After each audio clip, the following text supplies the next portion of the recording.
What's up, you guys? What's up, ladies? How are you guys Hey. doing? Hey, how are you doing? Good. I think this is so fun. I haven't got to actually see you guys in forever. So for people listening, you guys are going to get to just sit on our monthly call that we have where we catch up and strategize and just really open up our own hearts so we can connect too, because it's really important that we do that and spend time doing it so we can then show up and be our best selves and feel full and have good energy for all the extracurricular activities that we're doing in the activism world. So I'm glad you guys are doing good.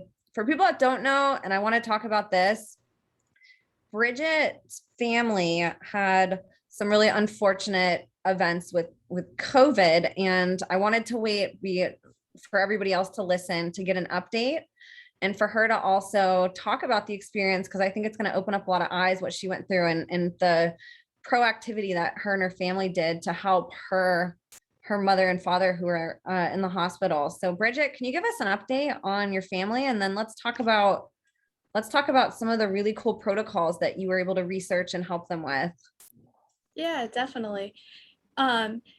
So my mom, I'll start kind of just go backwards and then work our way to where we are today.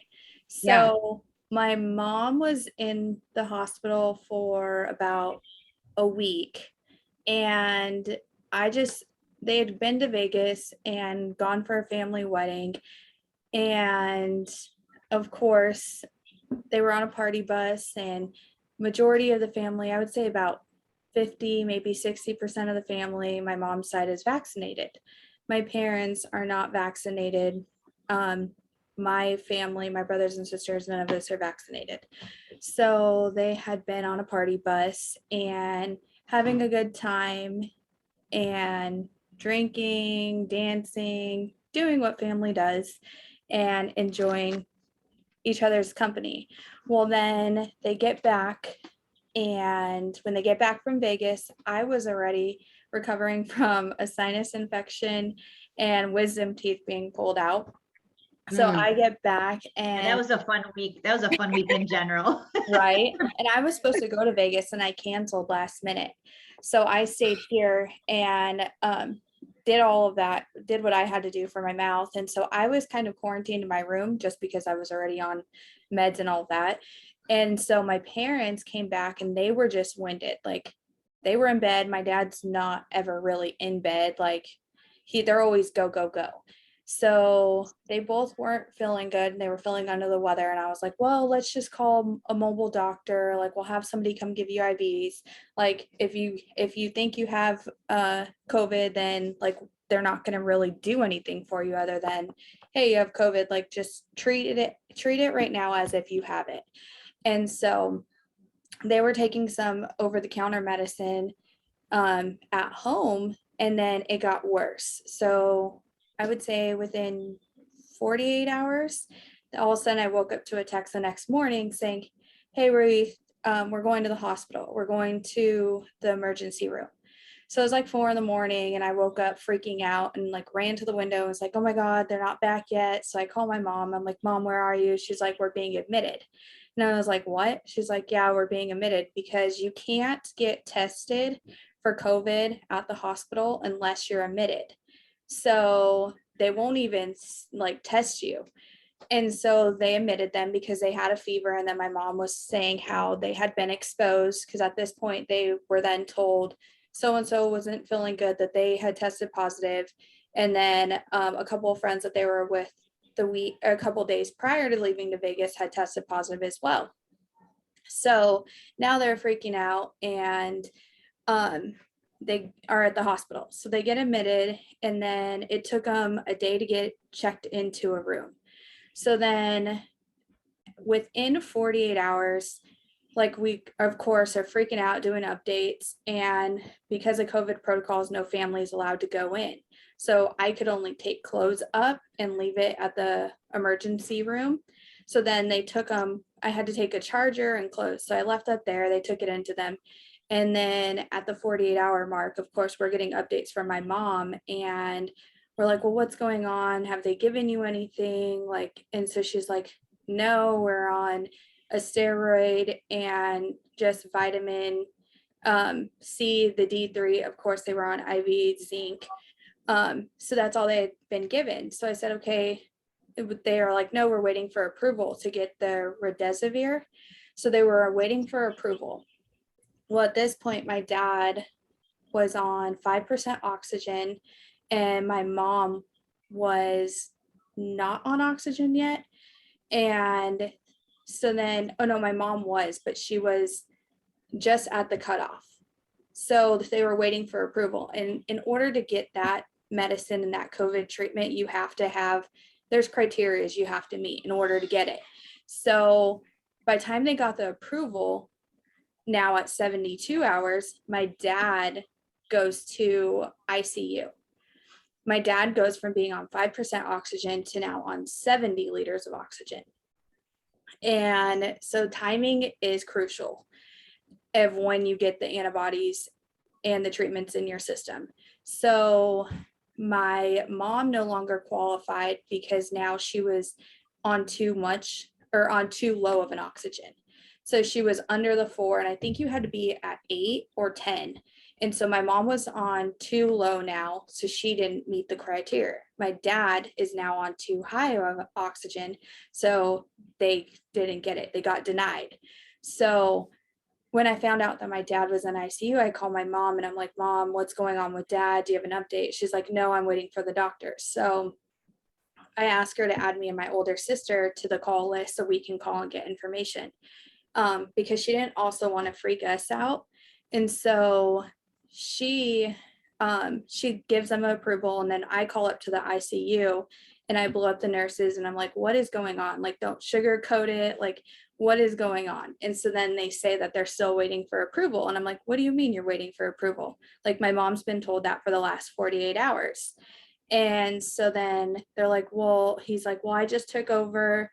Let me get updated on the charts. And so then I said, well, what are the options for ivermectin and hydrochloroquine? Is that an option?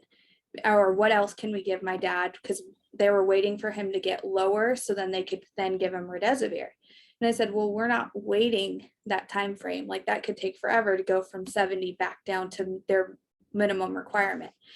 So I was like, we're not waiting for that. And so then we started talking about ventilators.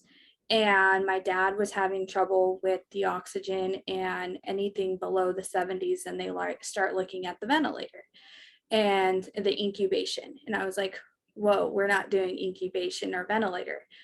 And my mom needs to be notified before any of that happens. And so then me and the doctor talk, and he's like, well, they barely sent the script in. I was like, they said that 48 hours ago. What do you mean? Like, you have somebody working down there in the pharmacy 24/7.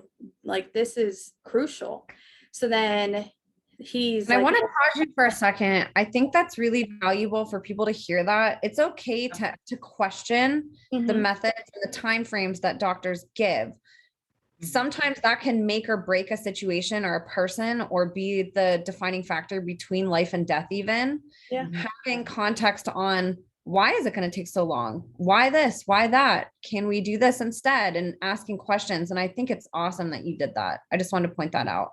Yeah. And I think to piggyback off of that is people who are sick, if you've ever even just had the flu or you felt like crap, the last thing you're keeping track of is what is going on with you. And now these hospitals have removed all people from coming in, keeping track and keeping tabs of what's going on. So I'm going to echo what Emma said, like, great work on the calling and keeping track and making sure for both your mom and your dad, because it really is, nobody else is keeping track. They're scared. So when you're scared, you already don't know what's going on. Then you're worried about each other. You're worried about yourself. You don't feel good. And now you have nobody keeping tabs on you of what's going on. So again, I'm so proud of you for what you've done, because, and I know you'll finish your story, but you really, really stood up for your parents and got done what needed to be done. And you should be proud of that, because that's awesome. And I want people to hear this, because this is happening a lot. And Yes. what happens in a hospital is the same as trusting any other institution. We have to, instead of waiting for somebody to come save us or save them, we also have to come in and be the savior sometimes too, and say, what can I do here? And not just trust whatever plan is laid out in front of you. And I love that you didn't just trust it. You went and attacked with questions and getting answers and being adamant. And even if it was uncomfortable and you felt like you were bothering people, you still went in and asked these really crucial questions that I know helped your situation tremendously. Yeah, and I would say it's actually very important that if you do have a loved one or someone in this situation, because at the very beginning, we always agreed we won't go to the hospital, we'll treat it at home. But it got to the point where literally my dad woke up, he's like, I can't breathe, freaked out, my mom freaking out. So she took him. So I just worry about the people who don't have an advocate or don't ask the questions. And so it was just really tough to have both of our parents in there. Just the emotional side is a whole nother issue in itself, and processing all of that. So for me, it was like, okay, well, we need the updates. And of course, my parents, like the nurses and stuff, would tell my parents, oh, so-and-so called. And my mom's like, oh, I'll give her an update. But for me, I was just like, okay, you're not being very detailed. And so I was like, and she was trying to focus on herself, plus him trying not to stress. They were worried about one another. And then my dad's blood pressure was high. And so he wasn't also sleeping, just because he's not a fan of the hospitals. So when he's in ICU, so then from there, I call my mom and I tell my mom the conversation I had with the doctor, with my dad's doctor, and they luckily had the same doctor. And so I was like, Mom, this is what they said. And so she's like, wait, what? She's like, no, I already said we're not doing a ventilator. Like, we're not, I'm against that. We're oxygen therapy, all that. Like, that's all we're going to do, no ventilator. So I was like, I know, but this is what the conversation I had with them. And so I was like, well, they're barely put in their approval, and this is why it took so long. So then she calls, of course, she can get in contact with the nurses and doctors quicker since she was in there. She just called directly to the room phones.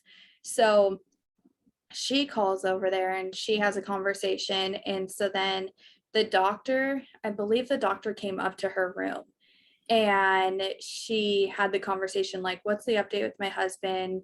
And so then they tell her, and so then she's like, well, no, we're not doing that. And so he's like, well, I'm waiting on an approval.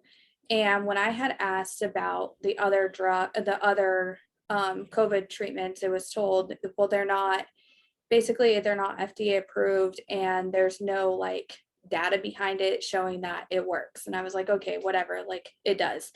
And my mom had hydrochloroquine in her purse the whole time, and she had it in Vegas. She didn't know. Really? I didn't. So I was like, Mom, my take gosh. it. But she was worried about if it would counteract with what they had her on. So she didn't. And so that was a whole nother thing in itself. And so I'm over here like, well, can I bring stuff in? Can I sneak it in if I have to? Like, what can we do? So I'm thinking of all. Which immediately sounds like a jail. That, like, when you said that, we were like, can I tuck it into a pocket so they know? I was like, what are we doing here? This is a hospital. I should be able to bring my dad whatever he needs, comfort or otherwise. And now we're tucking it in a pocket and hoping he finds it. Like, yeah. So I was like, well, how did you find out too if there are contraindications with normal medicine and hydroxychloroquine, or does it have very little negative interaction with normal medications? Honestly, at that point, I left it alone just because they were both like already stressed enough. So, and then we had like family nurses and friends that were like, Bridget, don't do that, this and that. So I was like, okay, throw that out the window. So let me just push the nurses and the doctors. So then from there, my mom ends up talking to the doctor. He tells her and the conversation that we just had. And my mom's like, so who do I need to call? And he's like, well, we're waiting on the pharmacy. So my mom calls the pharmacy, and if it wasn't for my mom threatening to pull my dad out of the hospital, and she told him, like, I'm going to pull my husband out. If we don't get something in his system, I'm going to pull him out. We won't do the ventilator. And she said, I will have him sign his rights over and get himself out of here. And my daughter and myself, my family will have a doctor on standby at my house who can give him the other medications that will help him get better right away. So when she told him that, he's like, no, let me call the pharmacy. So my mom calls the pharmacy and was like, I'm so-and-so's wife and we're waiting, they say we're waiting on approval. So then the lady at the pharmacy told her that they couldn't talk to her. She needed to talk to the doctors. So then the doctor comes back in and was like, basically, don't freak out on me. No. Like the last person that did that, their husband went home and died 2 days later. So don't do that. Like, I'll make sure he's not on a ventilator. So when my mom did that and threatened to pull my dad out, then all of a sudden, within 30 minutes, my dad had an antibody approved and in him. So then the antibodies, they said that we needed to wait 24 to 48 hours for the antibodies to kick in. So then when the antibodies kicked in, literally he went from 70, at one point went from 70 to 60 to then 16% oxygen. Mhm. So he then got off of the high flow and then went down to the lower machine or lower oxygen. So then from there, they wouldn't allow us, he was on like a minced diet. And so like they were watching like what he could eat and drink just because they were trying to keep the lungs dry. Because he also had pneumonia. So they had COVID pneumonia, both of them. So then from They didn't get any antibiotics, right? They just got the steroid. Did they ever get they antibiotics? were on Dexamethasone. they were on Yeah, that. that's a steroid. They were on that, and then just the IV bags, D3 and zinc. That's not. So that's what they were on. And then my dad got the antibody that kicked in and it went really well.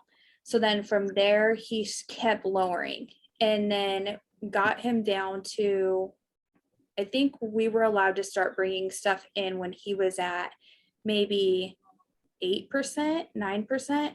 In that range, we were now allowed to we weren't allowed to go in, but we were allowed to bring food to the hospital and drinks to the hospital. So we were taking herbal teas and different soups loaded with anti-inflammatory, everything for the opening the lungs, essential oils, literally everything that you could do, from the plant medicine and then food.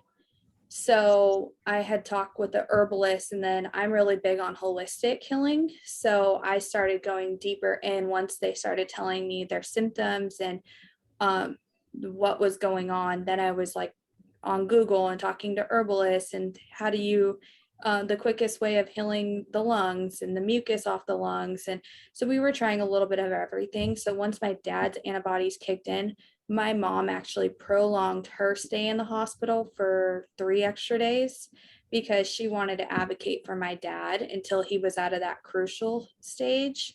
So my mom stayed in there a little bit longer just so we could get answers from the doctors and have someone there with him.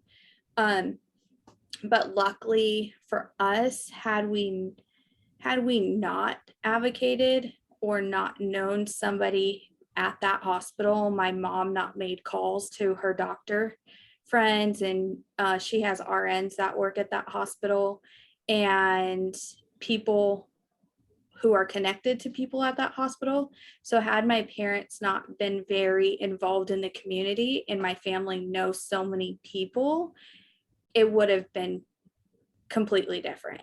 But had we not made those calls and threw a fit about it and like stayed on them, it would be a different situation. But I also am a firm believer that, and my mom will say it herself, had my dad gotten an antibody treatment in him within the first 48 hours, he would have never ended up in ICU. He would have never had to do 20 days in the hospital. So then it got to the end of it. So then we were bringing in everything we could because he couldn't get released until he was on 4%. Well, then my mom got told that there was mucus on the lungs and they were trying to dry it out. But then the infectious disease doctor came in and my mom's like, so what's going on here? Like, because after they were both out of isolation at 14 days, and my mom at this point was already home with me, and I was helping her around the house, and everyone was freaking out. Well, aren't you going to get COVID? This and that, like you're with your mom. And I was like, no. And so then, because I was taking everything herbal, and then I did take hydrochloroquine for 2 days. A day after she came home, I took it just to be safe for my daughter, so because she has asthma, so I did it to be safe for her. So I took hydrochloroquine for 2 days and totally fine. And then my dad, going back to my dad, so my mom's at home with me now. They're both at the isolation period where they've now met the 14 days. So now one family member is allowed to go into the hospital. So my mom went back into the hospital and she watched the nurses for 2 or 3 days and kind of meeting with the doctors. Okay, so what's the plan? Can we get him up and moving? Can he shower? This and that. So his oxygen wasn't staying stable. It was staying in the low 80s. 92 was the highest, 91 or 92 was the highest they could get him to. And so they needed him to stay stable in the 90s when he was up and moving around. So my mom went and cleaned him up, showered everything, and got his spirits back up. And we got him out on his birthday, August 17th. But he was just emotionally frustrated because of the numbers. And once he got out of ICU, they moved him to telemetry care. And he was stuck there for a week where literally there was no progress. And so then at that point, my mom's like, okay, so if it's not mucus on the lungs, after speaking with the infectious disease doctor, he's like, no, it's just healing the lungs. He has lung damage because he went on such high, on the high oxygen straight to low, and he's never been one to take meds. And so I'm like, yeah, his body's in shock. And so, so then from there, they agreed to, once his numbers were stable, they agreed to let him out on 6% with home care and oxygen. So now he has somebody coming to the house 3 days a week. And since the first week he wouldn't let us touch his oxygen, he's like, no, not till a nurse is here. And we're like, you're fine, this and that. And he wouldn't let us touch it. He wasn't comfortable. Well, now as of today, and the nurses that came were like, in physical therapy, we're like, no, you need to play with it. Once you're up and moving, move it higher. So now after everything that we've done, from the different herbal meds that we've done, I'm not going to call it meds because it's plant medicine and food medicine, stuff you should be eating every day anyways. So we did the holistic healing. So since we've been doing all of that at home and he's off of all the meds from the hospital, he is now, as of today, on 3%.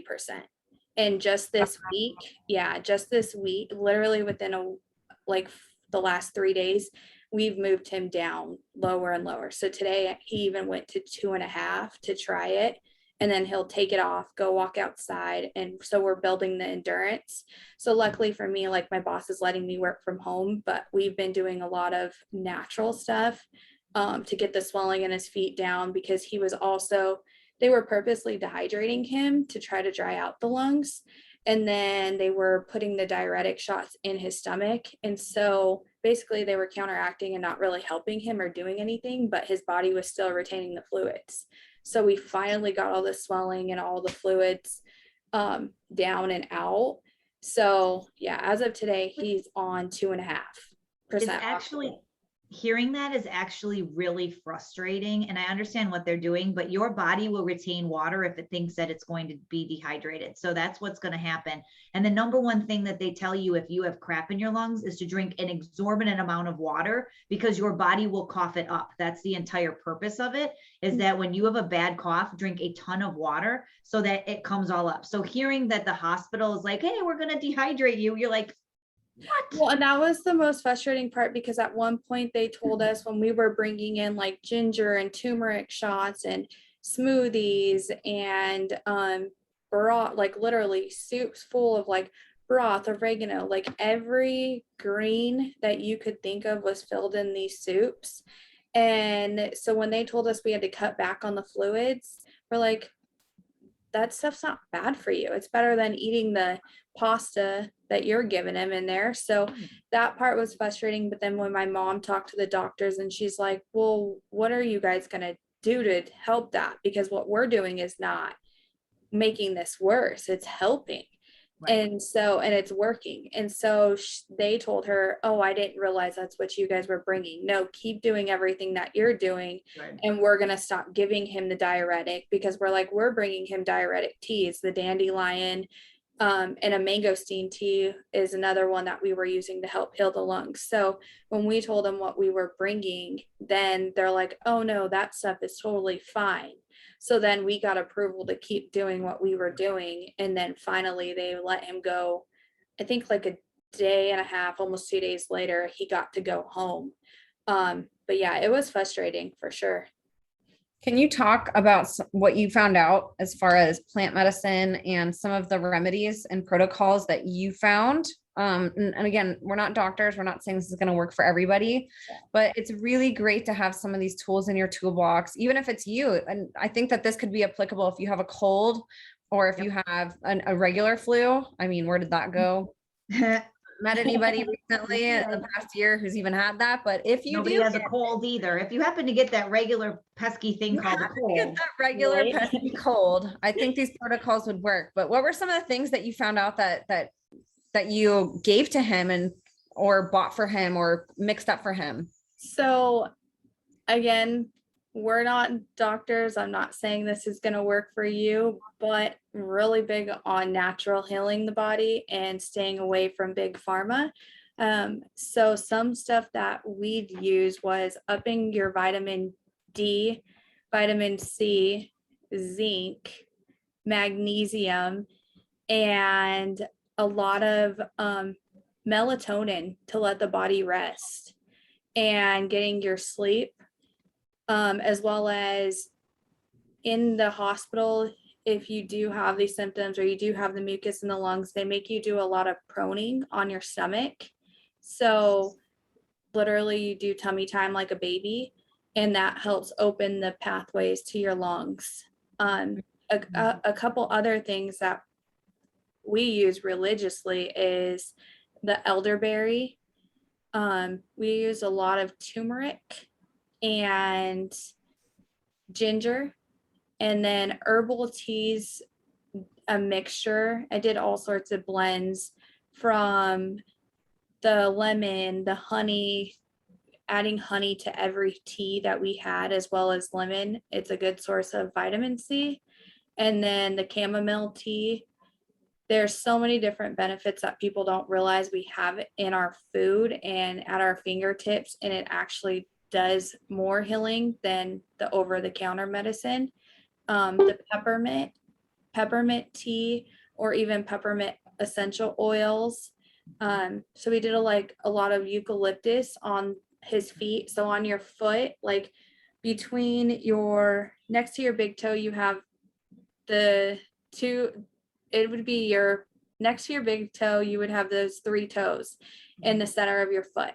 So if you rub the center of your foot at the very top, that is actually your lungs. So if you massage that, it helps open the pathways. So we did a lot of mixture of reflexology as well, and just touching like the trigger points on wherever those symptoms are. So whether it be like a headache and you squeezing like the palm in between your thumb and your index, like those two, as long as like just looking and doing your own research. So a mixture of like the reflexology, we did a lot of the essential oils on his feet, and then we would put socks on and then have him do tummy time, and that would help. Not poor dad. Yeah, right. Tummy time, Dad.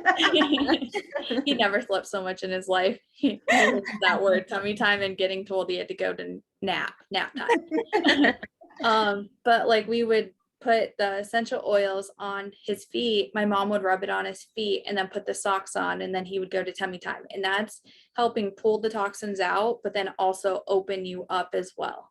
And then we would put it on his chest and then underneath his nose. So when he's doing his breath work, and breath work is key to all of it, and making sure to learn to breathe in through your nose and out through your mouth more. And that honestly opens up so much pathways. So just different little things like that. And then when it comes to like your soups, when it comes to your soups, adding like the Brussels sprouts, spinach, zucchini, and just looking at all the different benefits, as well as sea moss. Sea moss alone has 92 minerals in it. And then if you mix it with bladderwrack, something like that. If you mix sea moss with bladderwrack, that equals 102 minerals you need in a day. Oh, So wow. that is all your minerals if you mix those two. And so for my mom, she had a whole different issue where cocoa wiped out her whole urinary tract system. And so we did a couple of things with her where she went to using a mangosteen tea, which helps heal and repair the lungs naturally. And then she used a lot of, I think it's horse's tail. I'll have to look at the bottle, but I think it's horse's tail, bladderwrack, and there's one more, and it's the roots. And it's in a pill form, but she just opens the capsules and throws it in a smoothie. But those heal and tighten your, basically tighten. So when you go to the bathroom, it's all tight and natural healing down there. As well as we did a steam pot where you sit on the toilet. Well, it's kind of like a toilet. Yeah. It's like a throne, and you do like a natural herbal tea stem on your vagina. Mm-hmm. So she did that. So there's a couple of different, as well as going to like a holistic doctor and them treating kind of like Chiro well. It's called Chiro well, and they treat specific body parts to help like your feet and your neck control pretty much everything. So he did like a lot of trigger points on her neck, which then on that side connects to her side of the bladder she was having issues on. Huh. So we've used a lot of holistic doctors and turned to plant medicine. And I'll say this as you were talking about that, it's like, don't knock it till you try it. Like a lot of it sounds really crazy, especially a vagina steam bath. I've never done it. I'm willing to do it. Bridge and I were going to do it someday. But it's one of those things that 5 years ago, I would have laughed at this conversation. Mm-hmm. Now I've seen the effects of how my eating correctly has changed my autoimmune, has removed the ability for that my boys need to have medicine for attention deficit, that you don't eat a lot of sugar, your skin clears up. I mean, all of those sorts of things. So you could sit here, for those of you who are not into the whole plant health area, and be like, what the hell is she talking about? That's ridiculous. Don't knock it till you try it. Make sure you're eating clean foods. Make sure you're eating organic. You don't have to go to the extent that Bridget did, but you could start having a clean protein smoothie every day, and you would be amazed how much better your body feels by just changing that piece. Well, even I think it's important to remember that it's okay. I'm sorry too. I think it's important to remember that Western medicine is very new in comparison to how long humanity has been here. And humans survived for thousands of years, possibly longer. I'm not sure of the time frame exactly. I don't think any of us are 100% sure, but humans survived for a long time nonetheless off the earth. And they found ways by experimenting with plants and learned the benefits of how they can heal certain parts of the body. And like Bridget said, they understood the meridians in their body and their chakra systems and energy, and how to release that from injured areas or a full body, to how to purify your immunity and build it. And so I think that's really important to remember, that we have at our disposal so many amazing things in the Western world. And I don't discredit that. I think that there's a great place for it, and it's helped save countless lives. but relying solely on that and losing touch with the fact that your body is a healing machine. It knows what to do. And there's components on the earth that are compatible with our body. That's why they're there.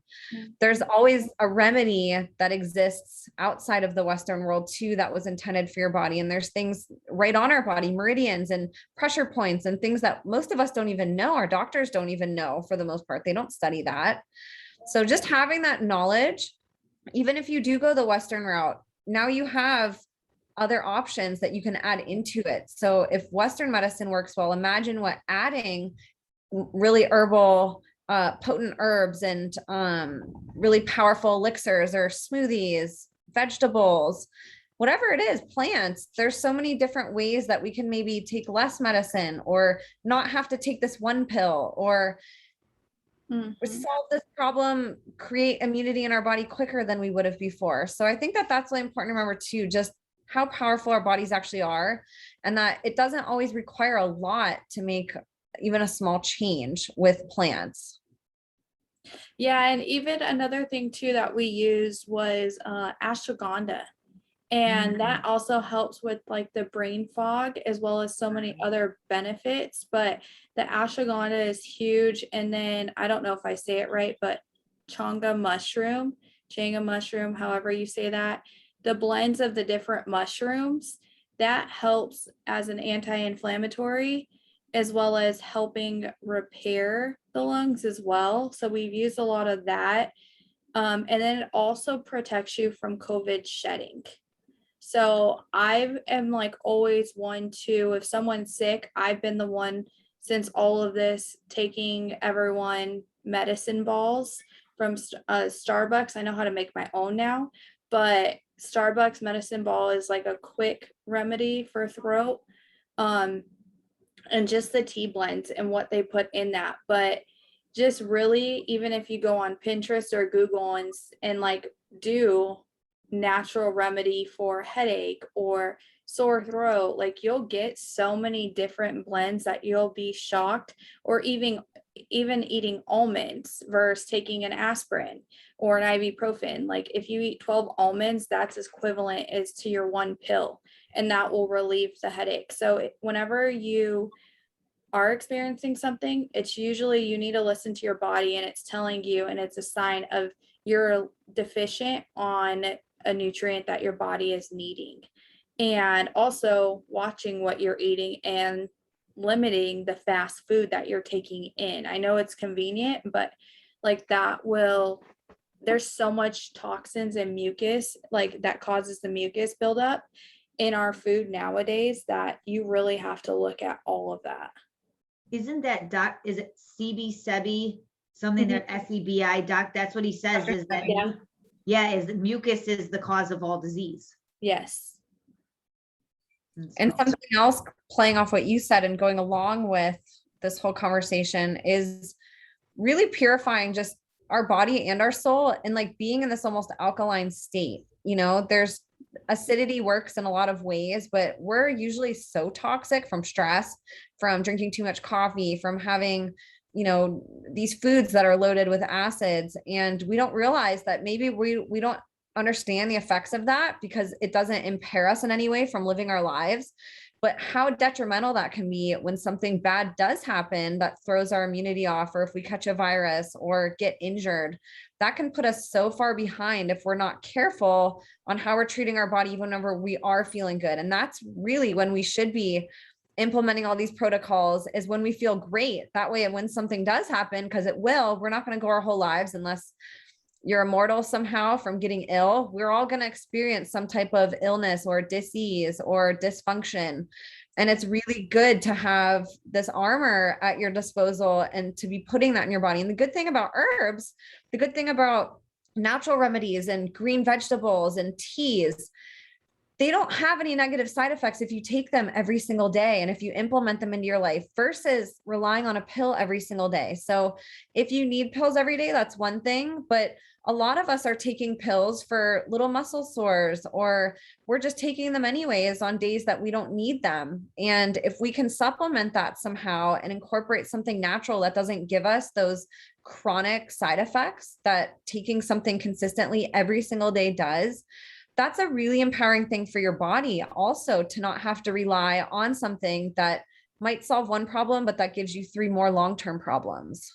Well, and that's what happened to me. Like I am on thyroid medicine. My thyroid's been damaged. It needs to heal. We have things to go through, but listen to your body. Like I'm on a certain amount of thyroid medicine that my doctor thinks is what I need based off of this one specific blood draw that I got at this particular time during the day. We have no data that says it's this at this time, this at this time, this at this week. So listen to your body. I got to a point where it's like, I'm not sleeping right. My hair is getting dry. My skin is getting dry. I need, and you look all of that up, it's like your thyroid's too high. Oh, well, I'm taking too much medicine. Now, I don't recommend just messing with your medicine, but I do because that's who I am. So I just started taking, instead of 7 days a week, I took it 5 days a week. Well, guess what? I started feeling better. Now I'm being really good about my nightshades that I can't eat. And now I'm feeling all those symptoms again. Well, guess what? Now I have to move my thyroid medicine down because I'm watching and I'm paying attention to what's happening. So when I went to the doctor and I was like, that medicine's too high. And he's like, well, according to here, I was like, it's too high. All of my symptoms are saying that it's too high. I don't actually care what that number says. And he's like, yeah, you're probably right. Your number could be higher than the norm. No kidding. You don't say. And so then when I start asking about like antibodies, well, I have this antibody. And he's like, well, that means that you could be getting type 1 diabetes. Okay, but all my glucose and all of my things related to diabetes are perfectly fine. So now what is it? And he's like, well, everybody who gets type 1 diabetes has this antibody, but not everybody who has this antibody gets type 1 diabetes. Okay, then what does it mean?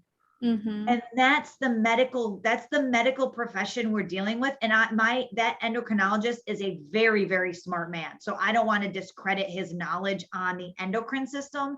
But are you going into your doctor armed with information saying, I know I have this problem, but it's not relating to what you're saying it does. What do we need to do? I totally stumped him. He had no idea what it could be. Now I know I need to go find someone else who may know what this issue is or what this thing is, because I don't have this other problem. And so really, same with Bridget and her parents. What are you doing? It's hard work. It's difficult. What are you doing to make sure that you really are getting yourself, taking accountability for your own health of yourself and your family by finding out what it is that you can do? And I will be the very first person to admit, if it's good for you, it tastes like shit. It just does. The better it is for you, the worse it's going to taste. Find something to put it in, do it as a shot, chase it with something that tastes good and get it down, because that is how you will feel good. Or make a smoothie out of it. Like for my daughter, everyone's like, well, how do you build your daughter's immune system or get her to take it? I just add PB2, which is a peanut butter powder, and I add that, or pea powder, PEA, and just the benefits of those two, like it changes the flavor and the kids will drink it. And I add like a protein shake from Costco that's loaded with protein. So I add that on top of like adding extra strawberries or half a bananas, stuff like that. So where she's not thinking, oh, I have to take these meds or like I need medicine. No, it's vitamins and it's going to help you. And her immune system's naturally built that way. It avoids her from getting sick. And she really, knock on wood, gets sick maybe once a year. And it's usually whatever's in the air, like her asthma gets out of, she has her allergy induced asthma. But also you have yet to see a doctor go on television and say you need to build your immune system and talked about the natural health remedies of all of this. So like that's another thing that you need to look at and question. And also fear is number one. And so turning off your TV and going outside and connecting with nature, and like putting down your smartphone, all your electronic devices, that will automatically boost your own frequency and your energy all together.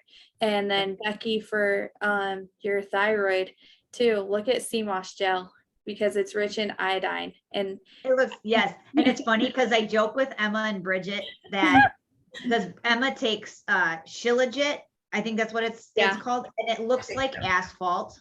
And she puts it in her tea and it melts. And then Bridget takes sea moss and it looks like snot.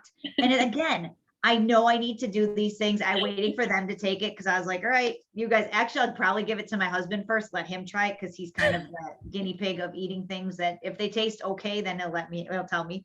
But yeah, I mean, again, if it tastes like crap, it's probably really good for you because we have been conditioned to only eat things that taste good. And things that taste good are not good for you ever.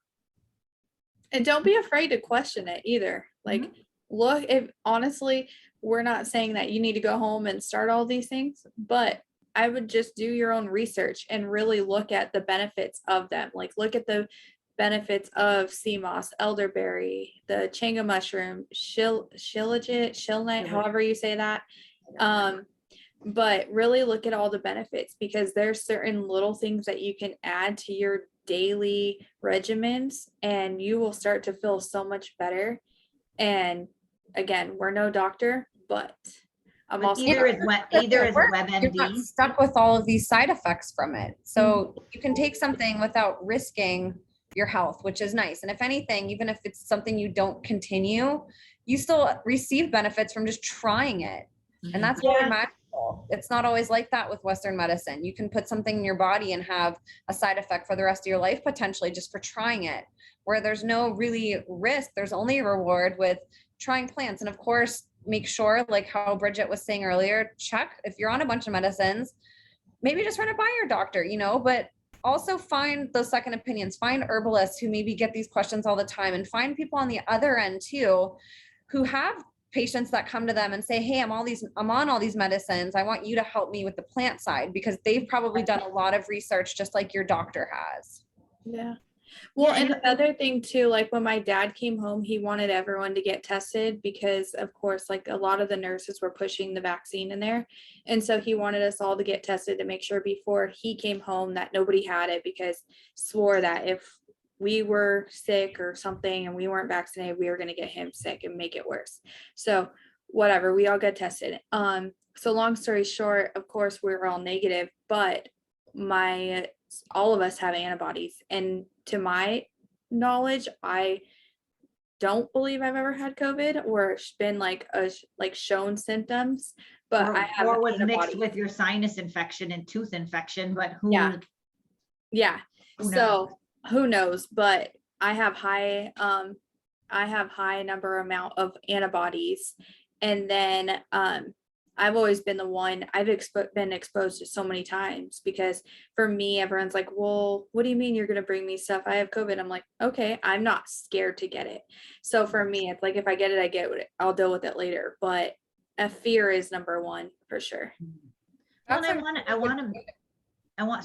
want to make a point about back, Emma, where you're talking about Western medicine. If you are on something, I don't want you to feel shame that you are on something. I want you to try to get off of that something. Yeah. So I will probably be on thyroid medicine for a while. I need to have it until I heal my body. It took 40 years for me to screw it up. It's not going to take 3 minutes for me to make it better. So it's just going to take a while. Yeah. My boys, my older son, he's on medicine, but he's had diagnosed attention deficit since he was 6. He's now 13. The amount of medicine that he is on is so insignificant to a 13-year-old that normally would be on it to where he should be, that again, if I can give him N-acetylcysteine and omegas and vitamin D every day and take away the food coloring so he doesn't have to have that much medicine, then I feel like I'm doing my job. Sometimes your body it's like a diabetic. If you don't make insulin, I can't take that away from you. Something isn't going to make it, but you can eat better so you don't need as much. You can really do that balance. And I don't want people to feel, oh, we're saying don't do any of that. No, Western medicine, Emma, like you said, has its place. It's cured a ton of stuff. We live longer. We don't die of stupid infections because of antibiotics that we now have, that we really do have the ability to do better. But even for my older son, he still wasn't feeling good. So for the last week, he's been gluten-free. Okay, well, I have to go gluten-free. Why can't he? So he's now gluten-free now, and he doesn't even mind it because he feels so much better being off of it. And so I'm sure that's the same with your daughter, Bridget, that because you feel better, you're willing to drink the smoothie, you're willing to eat the food. We're so used to feeling like crap a lot of the times. You don't even know until you feel good and you say, oh, that's what health feels like. Yep. Mm-hmm. And that's another good point too. So one of the things that you just said that it always it's like a trigger for me is when people call attention deficit that name, because it makes it seem like somebody can't pay attention when they're paying attention. It's just not to the thing that they should be paying attention to.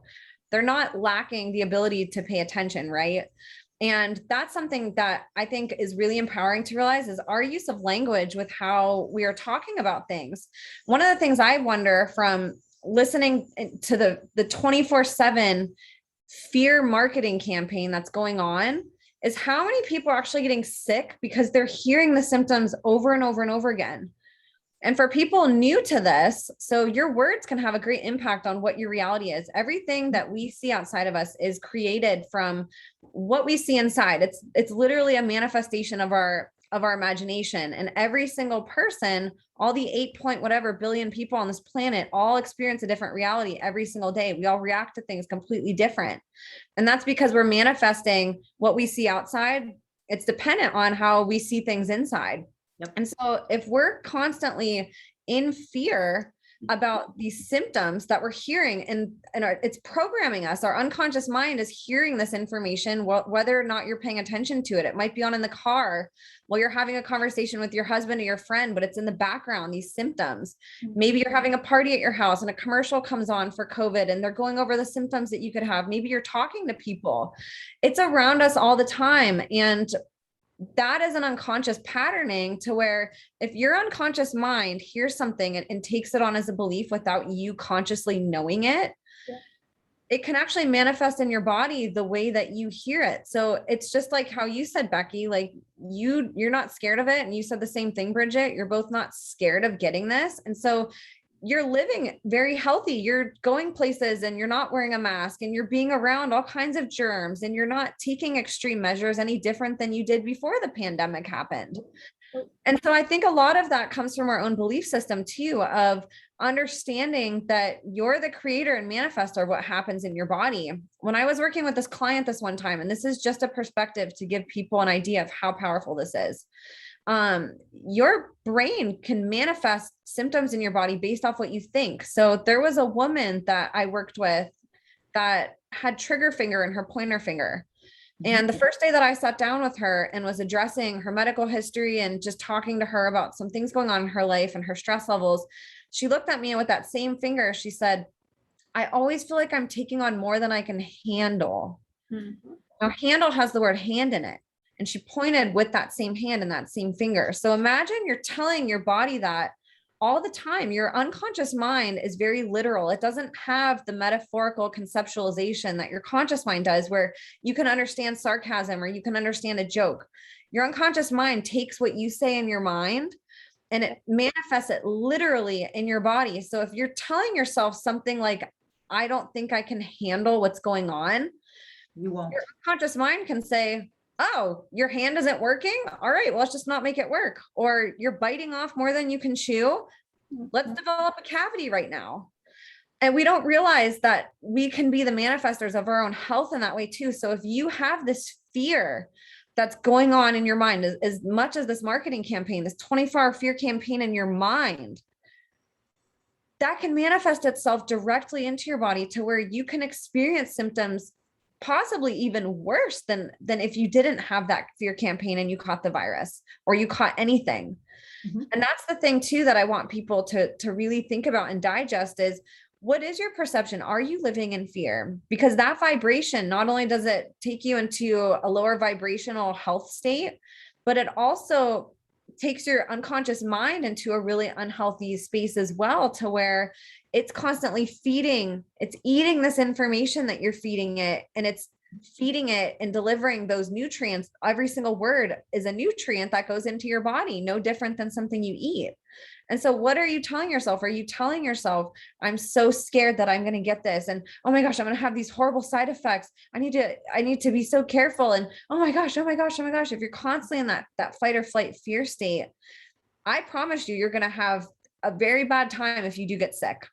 And even if that is just a regular cold or a flu, you'd be surprised how that fear will manifest, and how those words that you're consuming and telling yourself over and over again and hearing over and over again, how that's going to physically manifest in your body and become your actual reality. Absolutely. Anxiety and nerves ruin your immune system.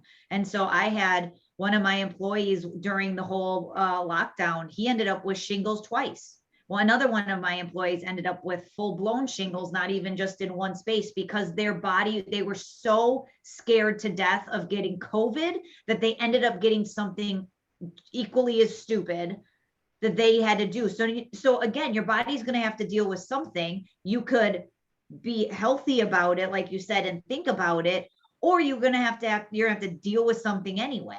And so my sister-in-law is doing that now. She's really stressed out at work. And the last 2 months, she's probably had 2-3 cold sinus infections, something. She's created them herself. Mm-hmm. And so it's like, calm down. Are you really living? Like, again, we talked about this before we started, where you want to stay alert to what's going on. You don't want to be totally unaware. So you scroll, you follow things, you do whatever. But what are you doing to bring yourself calmness, bring yourself healing, bring yourself back to reality? Bridget mentioned, are you going out and you're hugging a tree? Are you walking out and saying hi to the neighbors? Are you playing with your kids at the park? What are you doing that brings you back to reality? Because what happens on TV and what they tell you is coming, if you just walk outside, you won't know any of that's coming. If you turn that TV off and you looked across the street, you would have no idea that anything was happening in this world right now if you weren't told to be afraid of it. That's even what I say about COVID. I'm like, if we didn't have a 24/7 reminder, would any of us even remember that it exists? Nope. What would our symptoms be like if there wasn't this fear mongering constantly being perpetuated and proliferated to us 24 hours a day, 365 days a year, now for 18 months? Mm-hmm. Right? Yeah. It's so powerful to take charge of that. And imagine if all of us instead took that information in, understood that there's one side of the story, but then took it the other way and said, well, wait a minute. I know that on the other side of that story, I'm a powerful healing machine. Mm-hmm. I am a powerful manifester of my own health.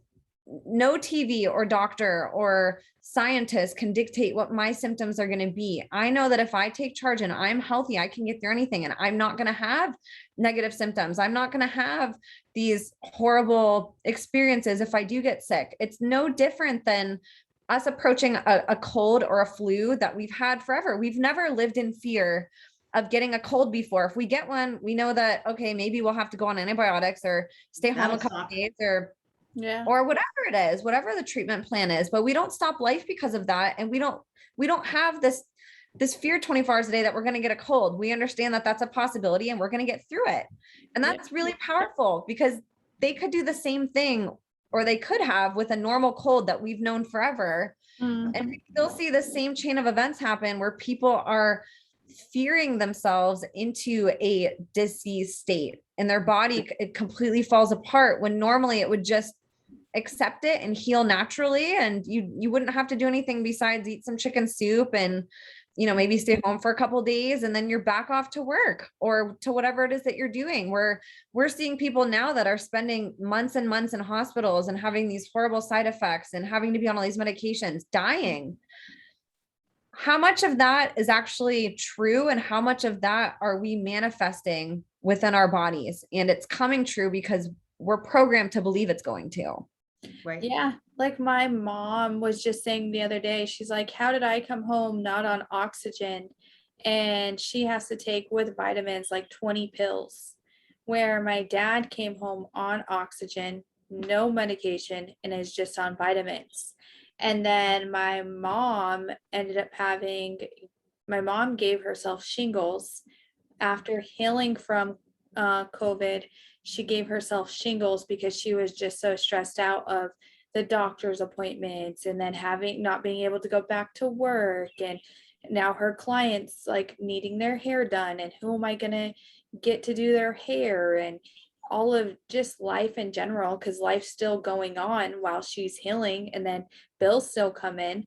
So it's still that stressor. And then she's still kind of also being the wife, and she's being the wife and taking care of my dad, but then taking care of herself, even though she has us. But they've never really relied on anyone to help them. They've just always been so go, go, go. And now they're both learning to sit down and listen to their bodies and heal properly. That way they can then go back. And so another thing that I look at too is like other people who just go, go, go, like, and I'm one of those type of people where I'm always go, go, go. And then like the minute I feel my body, like where I get congested or something, I'm like, okay, I've pushed my body to the limit of it can't handle anymore, because I'm taking on so much or doing so much that my body's just like, I'm done, I'm tired. So then for me, I'll take a break and just be like, okay, I need to catch up on sleep. That way I don't get myself into a situation where now I'm sick and I'm down for 2 weeks or a month or however long. So really listening to your body and your intuition is key. And really focusing on how you're talking about things. There was this study, I think there was actually multiple studies, and I don't know them offhand to cite them, but they have done studies with cancer patients where they got permission from, I think it was people who were being tested for cancer or families that were getting somebody tested, to where they got permission from family members on the verbiage that was used from a doctor to present the disease, the cancer, to the patient. So there was a group that was told that they had cancer. And then there was another group that had cancer where the doctor labeled it inflammation and didn't say the word cancer. Now think about it. Think about the word cancer. Mm-hmm. It is so heavy, and we associate, the second that we hear it, we associate these really horrible feelings. We associate death and suffering and chemo and this giant mountain to climb and losing your hair and being on all these medications. Mostly death, though. We automatically go to that space in our head when somebody says, and not just to us, but if we were to think about it, if somebody were to tell us, where that would put us in our mind. But if you think about it, that is what cancer is it is inflammation. That's literally what it is. It's your body is inflamed, and it's a response to inflammation. And it reacts very similar, if not the same exact way as inflammation does. And I'm not discrediting how deadly cancer can be, because there are some times where inflammation can be deadly. But just that weight of the word versus the word cancer versus the word inflammation, we've been told, a doctor could tell us, hey, you have some inflammation in your body. We'd be like, okay, let's just take some ibuprofen and like, I'll be okay. And they found in these studies that people who were told that they had inflammation healed either completely or way more aggressively than people who were told that they had cancer. Yep. They've proliferated the word COVID to be that same weighted word, that nominalization, that almost swear word, that the second we hear it, we tense up, and it elicits a physical response in our body and brain to hear it. Where what if we were to just notice it and treat it mentally the same and emotionally the same way that we would emotionally embrace a cold or a flu that we've had for thousands and thousands of years. And we literally had that same vantage point, that perspective with COVID that we do with these other viruses that we've had. Mm-hmm. I think that's such an under talked about thing, how we're looking at these words. And you can go back in history and find a ton of times where they've used language to disempower us. Think about the war on terror. Mm-hmm. Terror. You just mentioned the word terror, the war on terror, and people, when 9/11 happened, would lose their mind, and it created this stress response, these micro traumas in people, major traumas, PTSD people were getting from terrified of this war on terror that's happening. Mm-hmm. What exactly is terror? How did they take a word that's not even a noun? It's not even something you can hold in your hand. You can't put it in a wheelbarrow. It's not something. And they made you scared of this word it's really it's a theory, or it's a conceptualization. It's not an actual thing. But the way that they said the word terror, it wasn't like, oh, you're just going to go watch a movie. You know, whenever we go watch a scary movie, we don't react to it like our whole world's going to end. We watch it and we might be scared for a minute and then we go on with our lives. But when it's perpetuated and proliferated again 24 hours a day, 7 days a week into our mind, it has this effect on us. And another good example of this, and this isn't political, but if you think about Obama's campaign with change, look how much that word helped his campaign. But when you think about the word change, again, you can't put it in a wheelbarrow, you can't hear it. But the way that they use that language had such a huge impact on people that everybody said, I want change in my life too. Oh my gosh, I want change. And he created a movement off of this word that means very little in comparison to what he was actually doing, which was running for office. Mm-hmm. Right? It didn't have, it became this huge weighted word that people carried. It meant something to them, but it's really something that means something different for everybody. It's not this unified thing that people can say, oh, that's exactly what he meant by this. Everybody had their own interpretation of that. And so what I'm trying to say is I encourage people, when you're faced with these really big daunting words, that when you hear them, you get an emotional and physical response that you feel. Pay attention to that. Did a word make my heart beat faster? Did I start to get anxiety, or did I start to get scared from hearing a word? Right. It's just a word at the end of the day. And it's the definition and meaning that you give to it that actually has the effect on you, or on what the reality of that word is. And you can choose that definition. The word COVID does not have to be something that elicits fear and stress in your body and makes you lose sleep and makes you stop your life and makes you vibrate. Well, it's just annoyance now. Right. Yes, 100%. Right. It can be something that it's there, but it doesn't carry that heavy weight. It's just this, it's no different than if you were to hear the word cold or flu. And I think the best thing about that, and you took that kind of all the way, I know you said political, not political, but took it all the way from disease all the way to the politics world. But what you didn't connect there is that we give up a lot of power no matter where we are. If you have, like, just even going back to the cancer idea, cancer versus inflammation. Somebody tells you that you have cancer, you immediately need to get treatment. I'm going to do whatever the doctor says. I have to fix it. I have to do it immediately. If you have inflammation, the same thing. Okay, well, now I can try herbal supplements and I can let them work for a month. Now I can go and exercise and let it work for a month.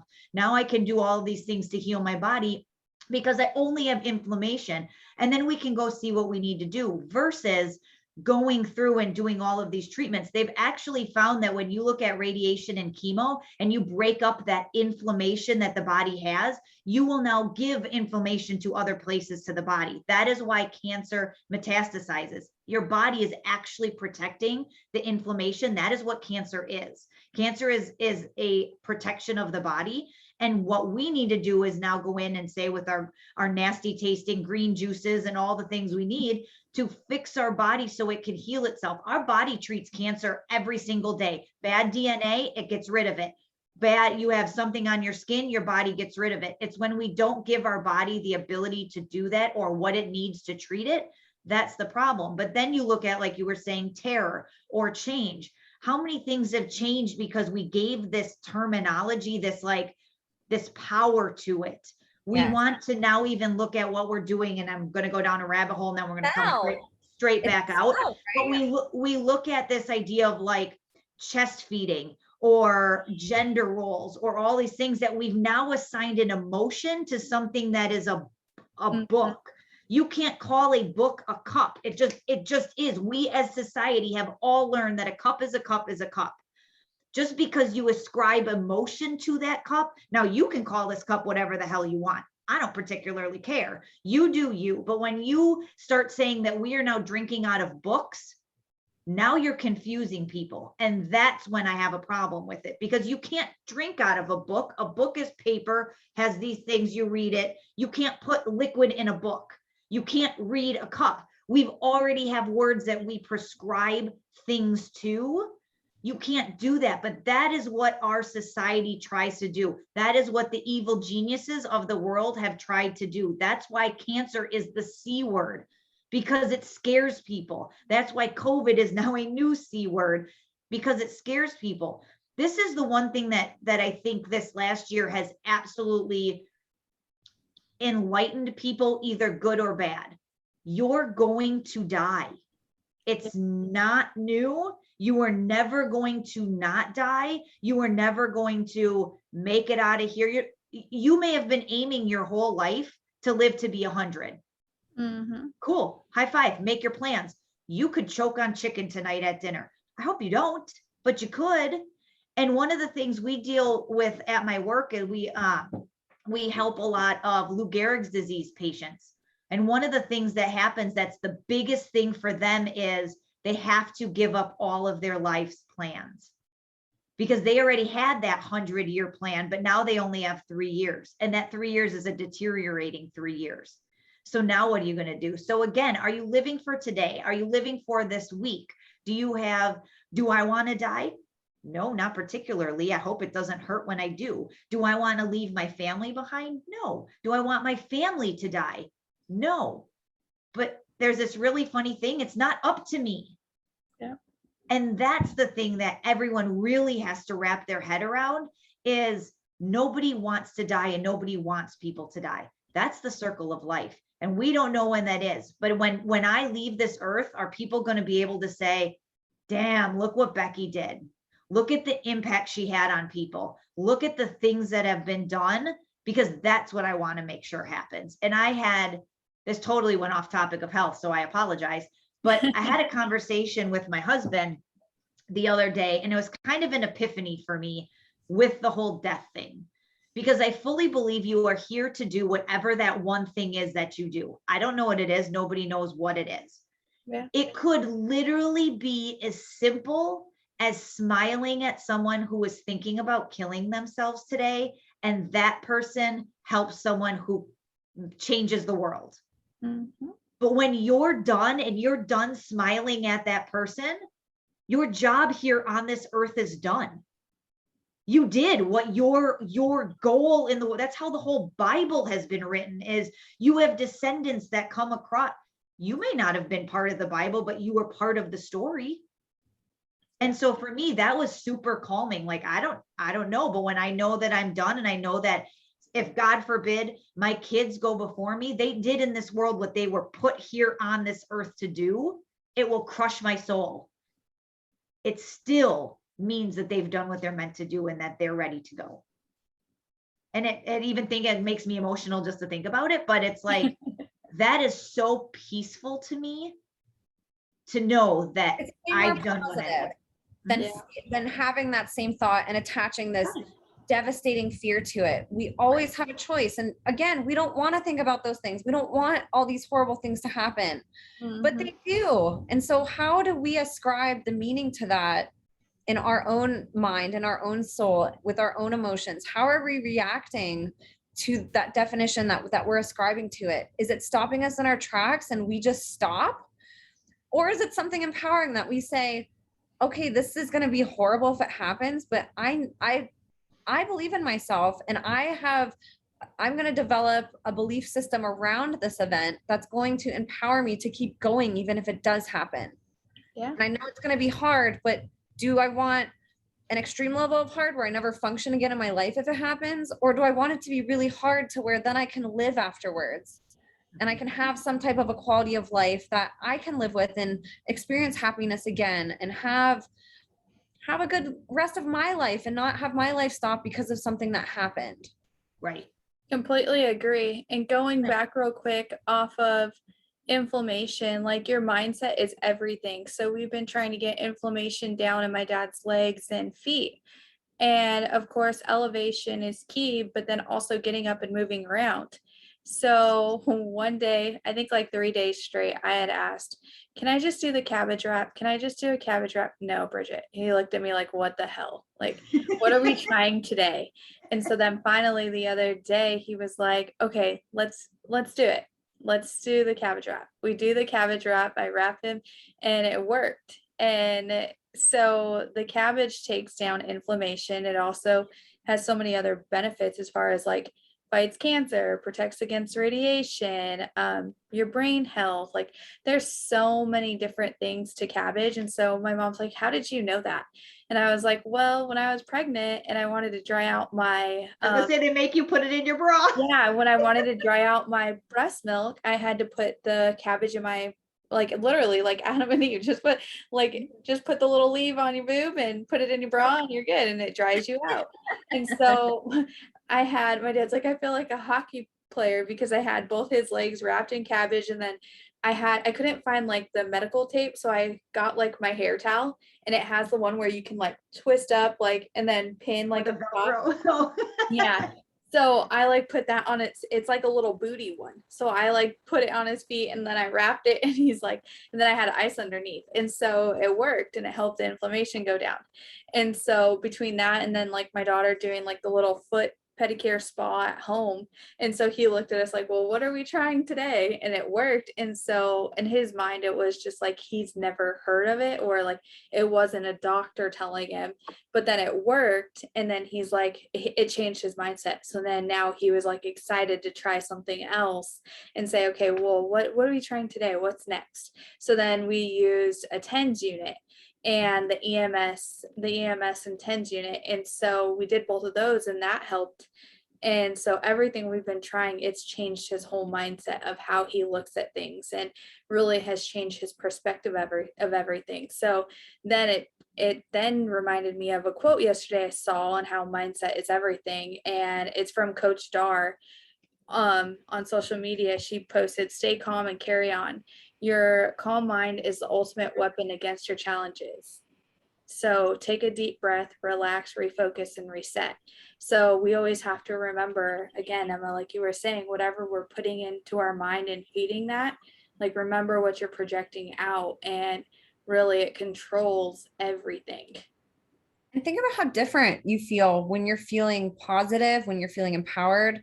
You can think so much more clearly in those mind frames, in those emotional states, and on that frequency than when you're in fear. When you're in fear, your body goes into that fight or flight response, and automatically your brain's response goes from thinking about all these complex things and having ideas to I need to survive. And it narrows your train of thought. It turns off your ability to critically think. It's just react and go instead of, wait, I'm not in danger right now. It's like we react every day as if we have a lion chasing us and our bodies are in that state. When in reality, we have the ability to just be at home, sit, breathe, and just think and not let that fear overconsume our ability to make ourselves think that we're less powerful than what we are, because that's what fear does. Fear shrinks us. It shrinks our vibration, and it's for a purpose. Like I said, if you have a lion chasing you, the last thing you need to be thinking about is what you're going to make for dinner. Like you need to think about what you need to do and where you need to go. Right. But we don't need to live our life that way. It feels so much better when we have that clear mind and when we have that clarity and that calm and that patience, and we can sit back and not be consumed in fear. And so if something bad does happen, just like how I was saying with words and how we were just talking about, how we would respond to thinking through a treatment plan when we're told we have cancer versus when we're told we have inflammation. You hit it on the head, Becky. Our protocols, what our mind would go to, are two totally different things when they're very similar actually in how we treat both of those things. And so imagine if we had that same calm almost, and that same critical thinking mindset and that same emotional state that was just very level when we were told something as traumatic as you have cancer, because the reality is a lot of people are going to be told that sometime in their life. How do we want to respond to that? Do we want it to be this automatic, okay, tell me what to do, I'm going to do it right now? Or like you said, Becky, do we want that ability to say, okay, let me weigh my options. What are my options? How do I treat inflammation? What are my options for that? It's such a different way to live. And again, it's not downplaying what people go through. There's nothing positive about being really sick or having somebody die. But the reality is it's going to happen. It's happening right now. We're being fear mongered. We're having psychological warfare committed against us 24 hours a day. And all of us have a choice on, do we want to be in the control group, or do we want to be controlled? Yep. That's our choice that we get to make. Nobody on the news can make that choice for us. Nobody in our family, none of our friends, nothing, no posts on social media can force us to stop our lives and to be consumed with those negative emotions. It's our choice to choose how we want to live, having all of that thrown at us, and how we want to perceive it, and the belief systems that we want to create and cultivate around it. Don't let people think for you. We have to keep that ability to create what we want things to mean for us. And so many hanging around with. Who are you letting your energy? Who's you letting in your circle and your energy? And even what content are you consuming? I know, I mean, for all of us, like Becky, Bridget, and I, if you guys follow us, you know that we stay really up to date on what's going on in the world. One, because we want to know. Two, because we're bringing people, we have podcasts that we're bringing people on, and we want to stay current with things that they might bring up.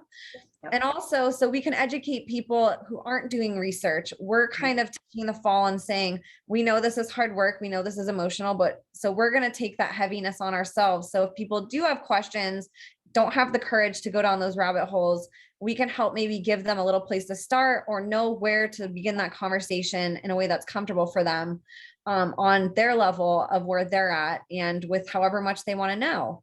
But that can be really heavy for some people. And so recognizing that too, and saying, what am I consuming? Is it a healthy level? Not everybody is going to fare well doing the same amount of research that Becky, Bridget, and I do. That can be really draining and detrimental and put you in a very negative mind state. And again, it's being thrown at you on purpose. This is psychological warfare. Everything that we see it's created for a purpose. It's meant for you to never have a break from it, to where you're constantly fight or flight. Your critical thinking skills are shut off. You're living unconsciously. You're reacting. It's meant to be that way. So understand too, it's okay, even though there's chaos in the world, it is okay to go watch nature videos. It is okay to shut your phone off. It's okay to not watch the news, and you don't have to do it at all. Again, if you didn't know all this stuff was happening and you're just going on with your life, you'd have no idea. Mm-hmm. And that's okay. That's a beautiful state to be in. And that's a state that we should all try to reach, even if we are staying informed. How do we not fall to that vibration and sink to that vibration of the people creating this fear for us? And that's ultimately what this is doing. And I know that we've had Bridget, Becky, and I, we're always talking about frequencies of people, because we experience all different. We get the most encouraging, loving, amazing people. And we also get people that literally hate us. Have lost their minds. They've lost their minds, and they hate us for the things that we're talking about, or they hate the guests that we bring on our shows, and they're very vocal about it. And so we have to learn how to not take that, and how to deflect things, and how to realize what people are going through and on the other side of the screen, and how to not take that in. Because personally, for me, if I were to take in all the bullying that I've gotten, I don't know if I could keep doing this. If I took it, I know I couldn't. Yeah. If I would have, when it first started, it was very heavy for me, because I had never received that type of treatment from people. And it really got to me. I was losing sleep. I was spending a lot of time arguing with people and trying to prove my point. That's not helping. It was spiritual attacks. Like, we never had experienced that in our life. So I would say, had we not had each other and known that we're such full of so much light, and been in the healing journey that we are, and recognize we can't allow or associate with that circle, and to really back up from it, because we experienced spiritual attacks that we didn't know what the hell was going on, even to ourselves. And we didn't realize or recognize it because we'd never seen it before. And so once we did associate what was going on, then had it not been for all of us coming together and having faith and praying together and having one another, like, all we think about, and everyone, I know that I often get asked it, and so do you guys, is what keeps us going? How do we do it? And for me, and I know you guys will say the same, is we look at it as talking to so many survivors and being a voice for the voiceless, and knowing that somebody's going through a satanic ritual abuse, and knowing that there's a child being kidnapped today, or the different rituals going on, and that there's someone out there that doesn't have a voice, and they're crying and screaming for help. That's what keeps us going and doing what we do. And then seeing other truth tellers who are getting faced with adversity, and then them seeing us post or like sharing and engaging with one another, and us being a light for one another. That's what keeps us going, and knowing that we're not alone and we do have one another.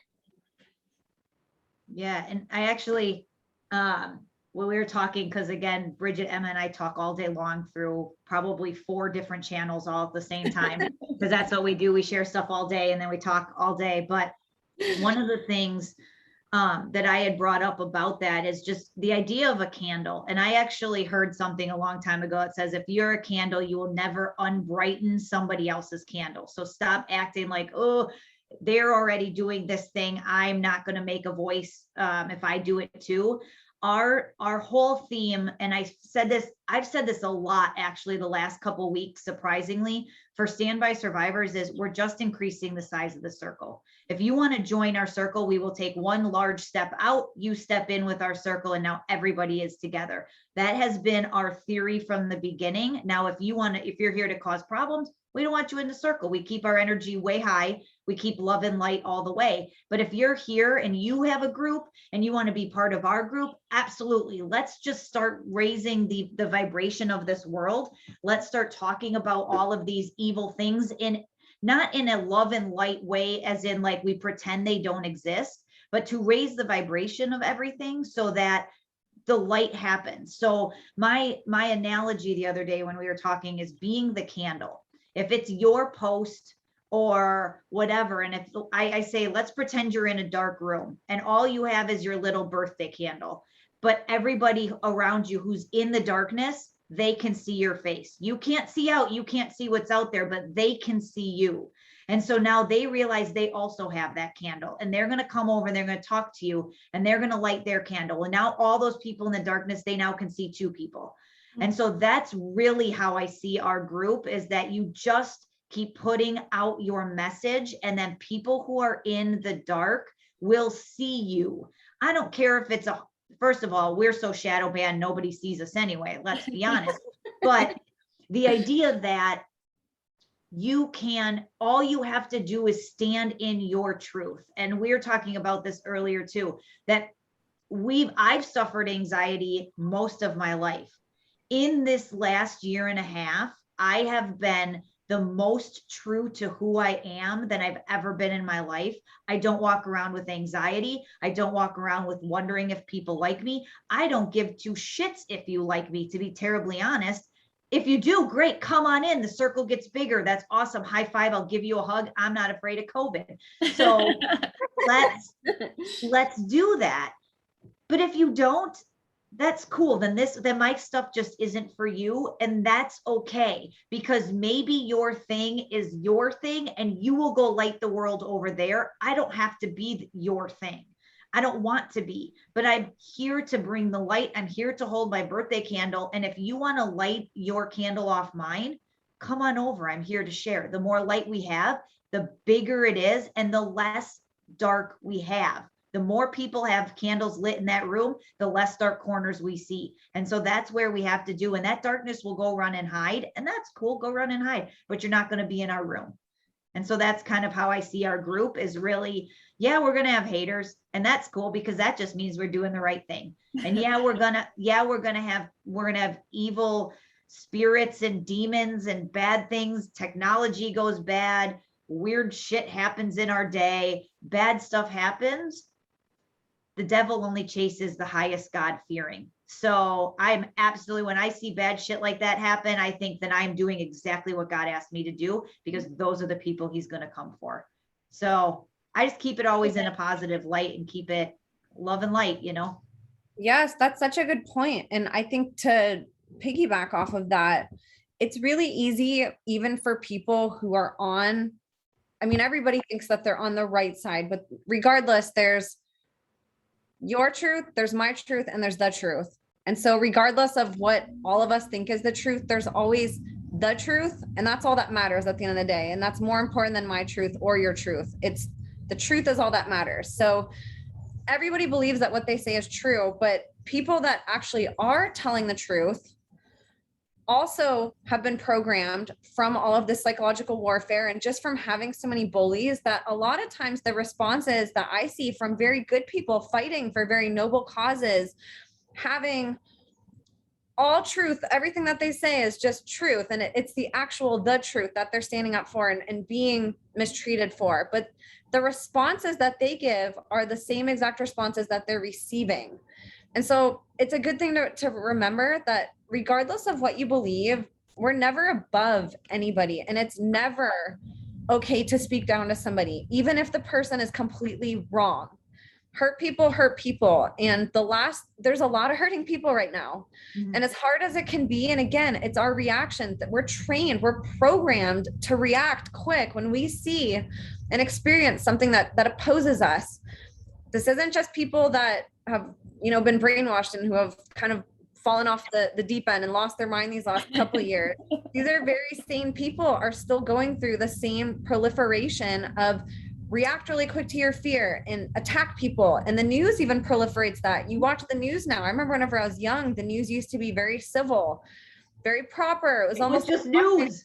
Yeah. It was almost like watching our politicians, just like extra polished, and there was no drama at all. You watched it and it was almost like, oh, okay. Like you got to actually see what was happening, where now there's name calling, there's wars, there's people fighting on the screen about issues. It's almost like a street fight that you'd see, or people talking at the bar over drinks that had a disagreement. And so even people that are watching truthful information are still having that proliferation of aggressiveness, violence, and authoritism over other people, even if you're right. And that lowers your vibration. That's what these people want. They want you reactionary and they want you hating each other. But what happens when somebody attacks you and you meet them and you're nice to them and you're understanding and you keep your frequency up here and you're critically thinking through what you're saying and not just reacting to what you were told? That creates so much change that I can't even begin to describe, not just with your relationships with people and how that affects them, but with the peace that you experience inside and realizing that your divinity lies in your quality, not in your authoritism, and that we never have the right. Just like we don't like people forcing us to put masks on and mandate all this stuff, we shouldn't put that on other people also and be that authoritative figure to where we then consider ourselves up here because of what we know. Right. People don't know what they don't know. And that's so hard to remember. If you know, it's hard to remember not knowing. Mm-hmm. But there was a time that we didn't. And how would that have made us feel in those moments if somebody would have just attacked us for being ignorant to the truth? It would have made us feel really bad and really isolated. And probably if we didn't have that emotional intelligence, reactionary right back, right? Two wrongs don't ever make a right. And so I encourage people too, whenever you're consuming content and whenever you're putting information out, meet people with love as hard as it is, meet people with patience, meet people. And that could even just mean blocking them, not even having an interaction. That's an act of love towards yourself, is just saying, I'm not even going to bother. That's just negative. That's okay. That is more of a positive feeling to just get it out than to sit there all day, which is what I used to do when I would have posts and tons of people would comment these. I'd spend my time trying to change their mind and argue with them. Mm-hmm. And that doesn't always work. The people that do want to actually talk will have a conversation with you. They're not going to attack you online. And so be okay with being kind, be okay with being loving, be okay with keeping your frequency up here and with really thinking thought out thoughts about how you're going to word what you say, so it's not meeting the vibration of what you're actually opposing, so you're not a hypocrite in the situation. Mm-hmm. I'm seeing that happen so much. That's how we break that programming that's so deeply instilled in even the best people, is recognizing that we're lowering our vibration by still reacting to our opposition in the same way that hurt us. Mm-hmm. Yeah, I know when I changed my diet and had to do all that stuff, people initially were like, oh my God, she wants us to change our diet. And people would come to me and be like, oh, I probably shouldn't eat this but. And I was like, I don't care two shits about what you are eating right now. Put it in your mouth or not. I can't, but I don't care what you do. And so, but all of that to say is, if you just keep doing what you're doing in a steady pace and you keep bringing your light, if and when they do need you, they'll know where to come. So if somebody gets sick with COVID, I absolutely know where to come to Bridget, not because she's posting everything saying you people are a bunch of idiots, you should have done this, this, and this, but because she's out there with posts about this stuff and this might help and whatever. And you know what, maybe I'm not there yet. I know that for me, I told my parents back in February, like, hey, we're getting prophylactic hydroxychloroquine, we're going to have it. Totally ignored me. Once, just this last weekend, my uncle's sister passed away from COVID, and now magically they're really nervous. So now they're coming to me going, wait, what did you do? And it's like, that's what you need to be doing. You just need to keep your vibration up, letting people know what you're doing, because people will come back around. They'll remember you said something about it. They may have ignored you for the last 6 months and thought you were crazy, but the minute they need it, they're going to remember you're there. So keep that vibration level. Don't do that, because then you want to be that place they can come back to. And accept people. Like, accept people, you for have sure. people that are very anti-mask, and that's fine. I appreciate your right to want freedom. I want that too. I don't like wearing them either. But some people genuinely want to, and that is where they are at. And attacking them makes you just as bad as when they attack you and you don't like being forced to wear one. And so as hard as it is to be accepting of people's choices, we have to do the same thing with the freaking jabs. We have to say, oh, I don't want you to get it, and I wish I could talk you out of it. It makes me so mad that so many people are getting it if you're feeling that way. But if you're going to get it, I'm still going to love you for it. And I'm going to be here for you. And that's not going to change my interaction with you. I'm not going to treat you differently because of your choice. I'm going to respect your choice. And that will make people in turn, you don't realize the lasting effect that they can have. When people feel accepted, that's a form of love. And most people who are rejecting you and treating you poorly, it's because they're not feeling love. They have a lack of that. They have a lack of acceptance and love in themselves. So they can't possibly accept and love you for who you are and for what you want. And when you can fill somebody's cup even just a little bit, and then somebody else does it and somebody else, that's where we see people start to change and say, why am I treating you this way when you've been so good to me? Like, you're right. I don't like that you don't wear a mask, but I'm going to respect your decision to do it because you're respecting mine. Mm-hmm. And so treating people with that acceptance and not judging them. And I'm seeing some really great people post these just horrible things about people who wear masks or who get the jab. And if you feel that way in your heart about your decision, that you're that turned off about it, great, be passionate about what you believe personally, but don't put other people down and put yourself above people just because of your choice and because of theirs. Yeah, I would say that's one experience that has been truly eye-opening, knowing what I know, and then like all the research that that we've done together and constantly talk about, and then just during the whole time that my parents were in the hospital and then even getting out. So just hearing different, like, I can't tell you how many conversations where I was like, I'm over this conversation. Like, I didn't even want to answer my phone to some people, just because it was always like, I'm going to have to hear about the jab. And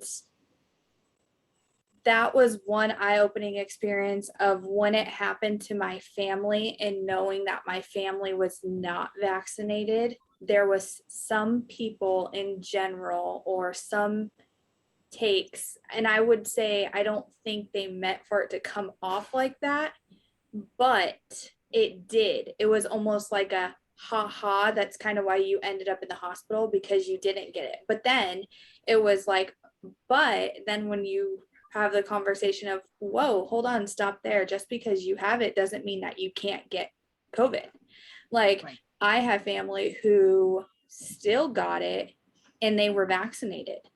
And there's a couple of them that ended up in the hospital. One of them got the Pfizer, ended up with an enlarged heart because of it. and then got put on a ventilator. And so when you tell them that conversation, and luckily, like, we just got an update, luckily he's off the ventilator and was having a steak dinner, but there's some people who get on that ventilator and don't come off.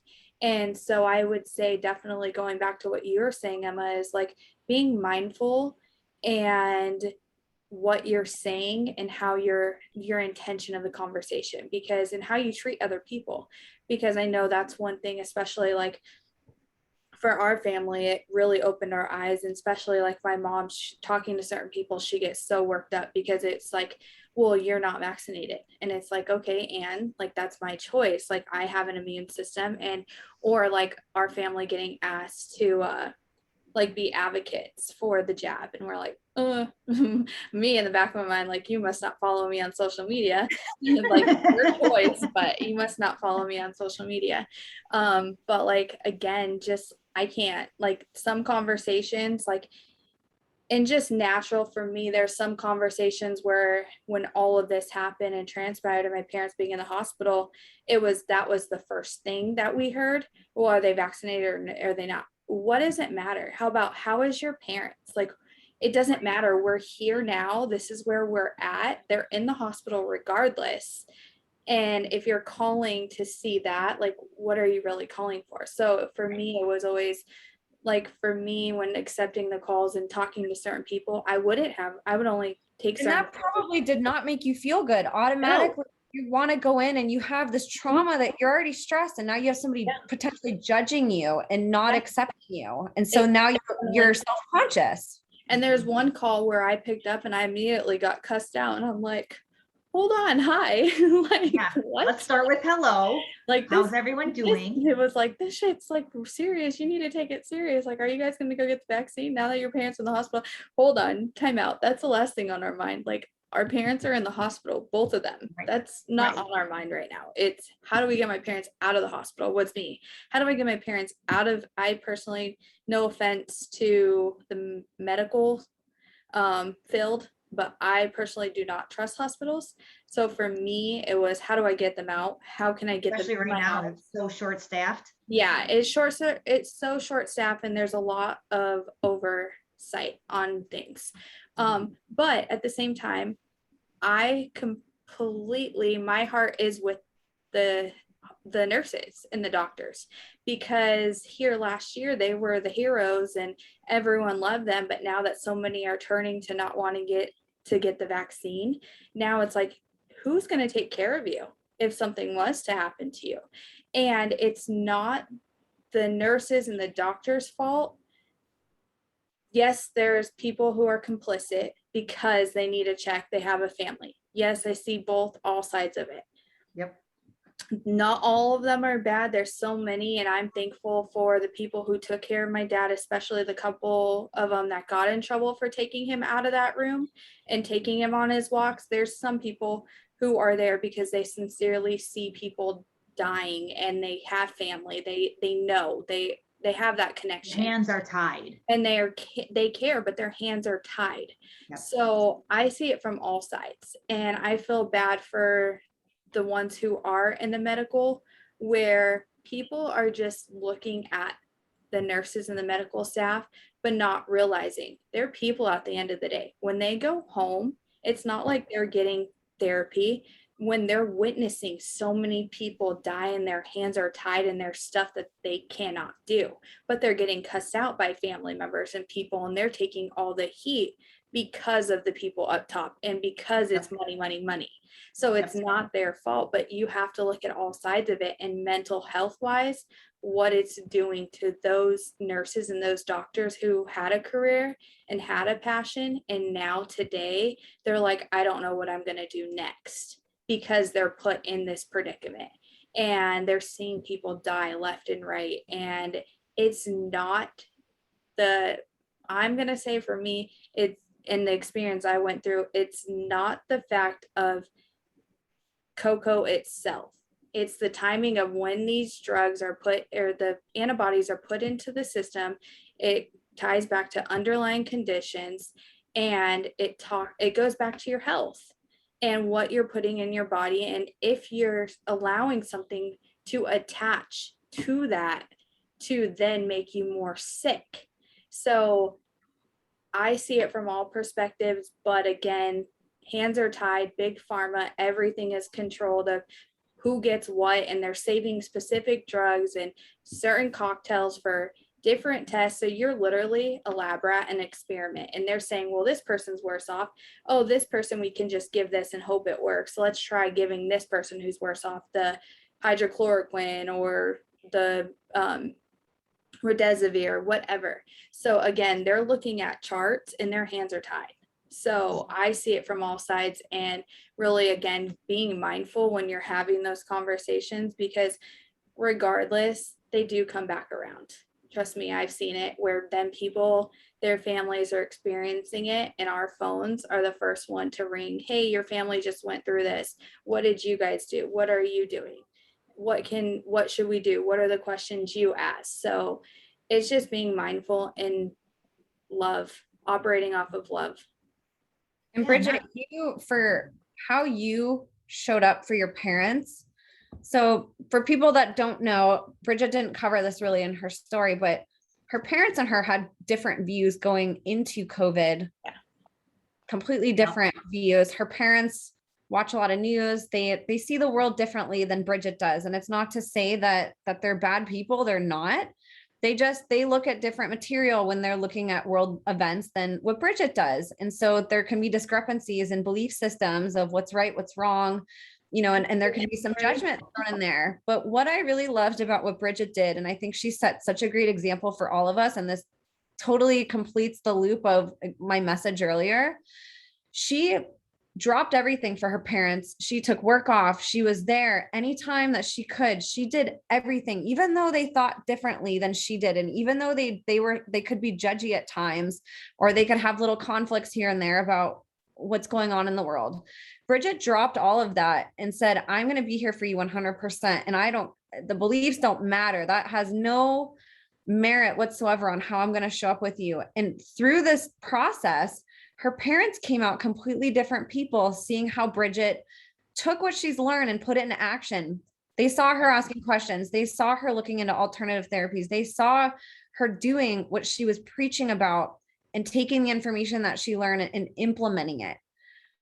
And she showed up with not a single thread of judgment, just this is what I've learned and this is what we're going to do. And these are the questions that we need to ask. And her parents got to observe that, and they came out on the other side. They think completely different about the world now than what they did before. And they wouldn't have if she would have abandoned them, said, I told you so. This is why you're in the hospital, because you're so stressed and you're this and blah, blah, blah, blah, blah. And you should have listened to me. Her parents could have had a very different outcome. It was her vibration of saying, okay, I'm not going to lower myself whatsoever. I'm going to maintain my vibration up here. Her parents rose to her level. She did not sink down to anybody's level. Everybody rose to her level. She even had impact on the medical staff there, saw what she was doing. And even if they didn't say anything to her, they saw something different than the programming that they've been repeatedly doing. She broke a matrix in a lot of ways, just through the power of love and kindness and acceptance and throwing away all judgments. And it was such an excellent example. And it's the thing I'm most proud of, seeing her come through this on the other side, and seeing her parents is their family is more cohesive now because of what Bridget learned, and because she was able to peacefully, lovingly, and acceptingly implement these things without there being a single negative vibration throughout the whole thing. If anything, her vibration was off the charts. It was like even higher than it normally is for them. And it was just really beautiful to see. So Bridget, I commend you so much on that, because that's a really hard thing for people to do when they're on two different frequencies, is to drop it and to just meet them where they're at, knowing where you're at, and to try to bring them up to you instead of sinking down to a level that doesn't vibe with your own frequency and where you want to be. Yeah, especially I would say too, like the last 5 days that my dad was in the hospital and there was really no progress. And I kind of felt bad because I was pushing my mom, but then she was also stressed too. And so like me and her did have there's a couple of times where I got her worked up just by asking questions or saying, well, why aren't they doing this? Or even though they say dad's doing good and he's at this level, to me, good is not good because it hasn't changed. it's at that same number. So home. there's been no improvement. So like those updates, to me, they weren't good enough. So for me, it was like, okay, I was glad that she finally got to go back in and be with him and see it all and then ask the questions, to then she came out seeing it from a whole different perspective. So now she has information and knowledge, where a lot of people always will look at us and say, I wish I knew what was in all of their brain and just get me up to date where you are. It's not that easy. There's a lot of research, a lot of rabbit holes that we've gone down, and a lot of things that we've learned and put ourselves in uncomfortable situations, as well as face a lot of emotions learning and going through it all, especially when it comes to the trafficking side, and knowing that that is at the center of this. And so for us, there's more emotions attached to that. And so I would say, especially the last, by like day, I don't know, 15, 16, I was just like, I was done. I was exhausted. I just like would break down and cry, and you guys would get a lot of my texts, and that was me in my room at night. But then I still showed up, stayed strong, because I didn't want them to see us worrying or know that something was wrong.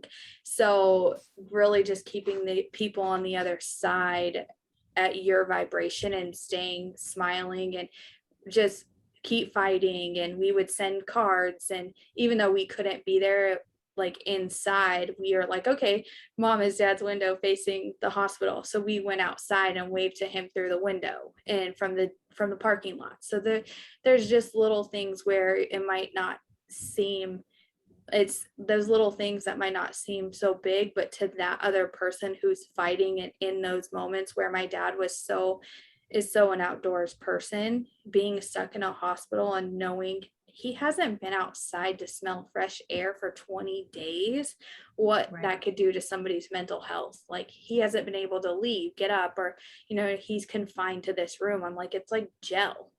And so for me, those were the little things where I was like, okay, let me send a text, not just send a text, let me pick up the phone, let me have the conversation. But I know that we're trying not to make them talk long because they get winded. And so just hearing your voice, or even just going and waving. So just the little things. And now, like, my mom has learned so much, and now researching different teas or different meds, different plant medicine, to see how she can fix other things going on with her and rebuilding their immune systems. And now she's taking that information she's learned to tell everyone that she has to go back to, or have these conversations with. Well, look at, this is what I learned, and this is what our family did. Or now she is equipped with more knowledge, because not only has she experienced it, but she's changed different daily things in her regimen and life, a whole lifestyle change. And I'm not saying go from a whole 360, but really it makes you look at different perspectives and say, what am I putting into my body? Can I add this little thing? Or can I substitute a butter? Can I substitute little things, or add a tea a day, or a different vitamin? So just little things like that. Start small. Or can I take a 15-minute walk around, or get up and moving to keep my blood circulation going? And so just little things and little tweaks that you have in your daily regimen can drastically change your overall energy. And I think one of the things I would say, the three of us, maybe not Bridget so much anymore, but the three of us are the black sheep of our family, in the sense where, not bad black sheep. And that's kind of my point, is I want people to say, oh, you're the black sheep. That's not a bad place to be. That means you're educated. That means that you are really researching. That means you are aware and ready for whatever is going to come. And if you can keep your light elevated, that means that people will turn around and say, wait, she probably knows the answer. Wait, what do you mean you knew that this was already going to happen? What do you mean you already have gallons of water in your laundry room ready for whatever could go wrong, or whatever? You're not invited over, so I'm locking my door. Yes. And when we think about the best leaders that we look up to, all of us have had heroes. Was that hero demeaning to us? Did they make us feel small? Did they not accept us? Did they question us? No, these were people that gave us courage, that seemed like they had it all together, that seemed invincible, that almost seemed immortal, with just how great their influence is and how they make us feel inside and what they open up our minds to think is possible. We all have an opportunity right now to do that. And if we don't see a leader in the world, and if we're angry, I know for me, that was a big reason why I started doing, both of us, that's a big reason why we started our podcast, was because we'd constantly be talking and like, why is nobody talking about this? Yeah. I can't go anywhere. I can't find any information. And so presenting problems without solutions doesn't ever raise your vibration, right? And so we took something that was weighing on us and said, okay, well, if nobody else is leading the way, why not me? That happens in business all the time. People see a niche market and they jump on it, and they invent something new that wasn't there before because they saw a lack. Mm-hmm. We all see lacks in the world, and adding to that by filling a hole with more lack is never going to actually fill the hole. You're just going to keep digging a deeper one. And it's all of our responsibility who are trying to raise the vibration of the earth, who are trying to tell the truth and educate people and get people to want to buy into what we're saying and to listen, is to be the same type of personality and to approach people the same way that our great leaders do, that have influenced us in our lives. We need to be that for them, to where people say, what is it with that person? Like, I want to know what they know. They're vibrating so high. They seem so invincible, and they seem so powerful and so empowered, and they believe in themselves, and they seem so strong. What is it about that person that, how did they get there? I want to do that. And we never accomplish that by putting people down and by making people feel less than, and by making ourselves an authority figure, a guru over everybody else in a negative way, just because we know something or we believe something that other people don't. That happens when we bring ourselves down to other people's level and we bring them up to the top with us. And great leaders do that. They do that very, very well. In fact, there's somebody who I met Bridget through, one of our mutual friends, Charlie. He has this really neat analogy where he shows a triangle. For those of you who aren't watching, I'll walk you through a visual, kind of a triangle pyramid where the leader sits on top and everybody's below. And that's how we typically think in our mind that a leader should be. But in reality, if you flip the pyramid over and you make the foundation the top, the leader should be at the bottom holding the rest of it up. And the top of that pyramid are the empowered people that are influenced by the leader at the bottom, pushing them to the top. We should all be trying to do that and say, how do we come together and become this leader at the bottom, and we grow this incredible upside down triangle to where the whole foundation at the top is empowered, and they don't even realize that they've been led. There was no dictator to get there. There was no yelling and screaming and forcing it. It was a natural, organic process just from being that leader that you saw didn't exist at that time. And we all have this really amazing opportunity to do that, because our world is sadly lacking leadership in a way that can lead us to light. We have God, but as far as a physical being here that we consider an authority figure, there are very few that we have that are leading our great world into that amazing vibration that we know that it can be. And there's so many more of us than them. Imagine if all of us took the time to do it. We all came together and said, they can stay down here. That 500 some people running the world, like, they can have that vibration that they're at. All the rest of us are going to come up here. Just imagine that. It's so powerful to think about, but a lot of people aren't thinking about that. They're simply reacting. Well, and a lot of it's called servant leadership. There's like a whole study about it. And this idea that you lead people from the back, and you lead people with instead of saying, this is what you need to do because I told you need to do it, it's, here's this idea. How as a team are we going to get there? And what can I do as your leader to remove the blockades for you to get to where we all know that we need to go? And it's funny you mentioned God. Jesus was a servant leader. That's why he was the leader that he was. But the biggest thing about that is we've got to remove the ego. Everybody wants likes. Everybody wants I want to be the very best leader. I found being a leader in one of my coworker who's also the leader, by literally stepping back and letting your team do their job and getting out of their way. That is how you do a good thing. I don't need to be in the front. I don't need you to say that it was my idea. I don't need to be the one that says, oh, look at here, my team did this. Nope, I'm not even in it. I will always go to a meeting and say, look at what my people did. look at what this person did, and not having it be, oh, well, I did it and I'm going to take credit for something that somebody else did. No. My job is to get out of your way and get those things out of your way so you can do your job. And so again, are people wanting to be a leader because being a leader gives you an ego trip? Then no, you're not the right kind of leader. That's not the people we need to have. If you want to be a leader because you are called to be a leader, that is a calling on your life, but you know that by being a leader, you can lead because you're a good project manager. You can lead because you have those ideas and you work with a team. Then yeah, we need those kind of leaders. We don't need more ego trips. That's what we've got in this world as it is. If you want to be a servant leader and you want to help these people, you will have the best employees, the best people around you, because you got out of their way. They will work twice as hard for you because you are doing them a favor and helping them and treating them like people. Yeah, once you drop the ego, it's your whole life changes. Yep. Because like even knowing what we know, it's never I told you so. It's always us learning from one another as well as other truth tellers, and really opening each other's mindset and learning together. We don't always have the answers. We don't always, and still don't know the truth. There's some people who are like, can we find out the truth about this person yet? So just learning and being okay with constantly learning and knowing you don't know it all. And it's okay to rely on one another and really come together as a collective and shine that light and spread love. Because at the end of the day, it's humanity and we need to be here for one another. And know, like when I got into all the trafficking stuff, for me, it was the only, like when I went to rallies and everything, people are like, well, when we were in like shutdowns and not, well, we didn't really have a shutdown, but we had a curfew.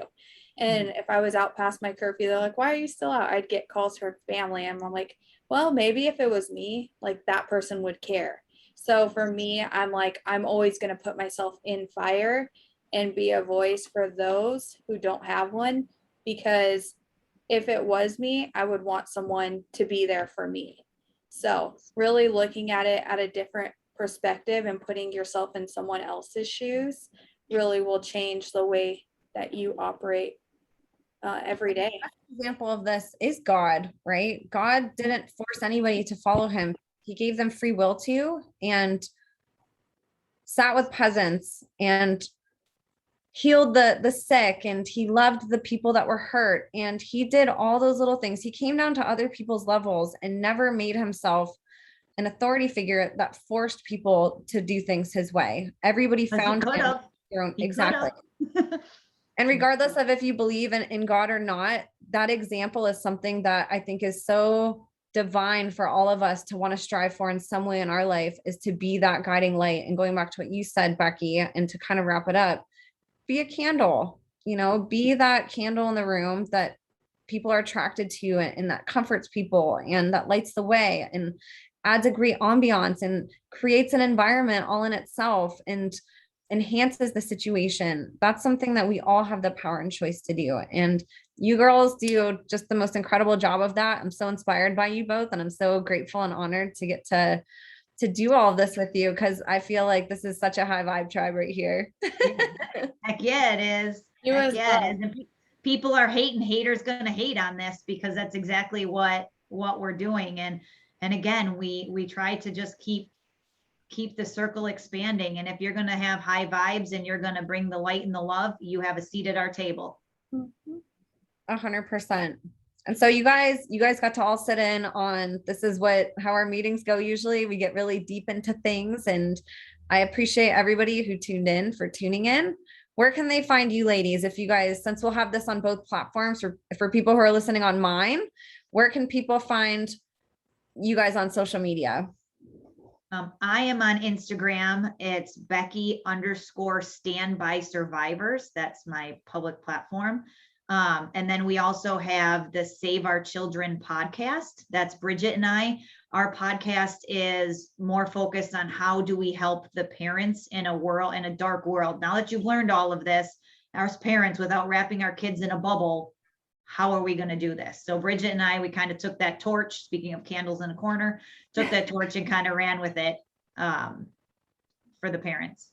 And their podcast is freaking amazing. You guys need to follow it. And not just if you're a parent, it's for if you want to be a parent, and even to parent your own inner child, to learn how to heal things that your parents may have done to you and the after effects and the side effects of that. Their whole podcast, if I could sum it up, it's going to help people break generational trauma. We're going to create a better world through learning how to parent our inner child and the children that we physically bring out into the world. And make sure to, for me, my social media, just follow us on the website. Go to www.standbysurvivors.com or go to our podcast page. We make it really easy to find all of our pages. On all of our pages, you'll find our podcast as well as Emma's.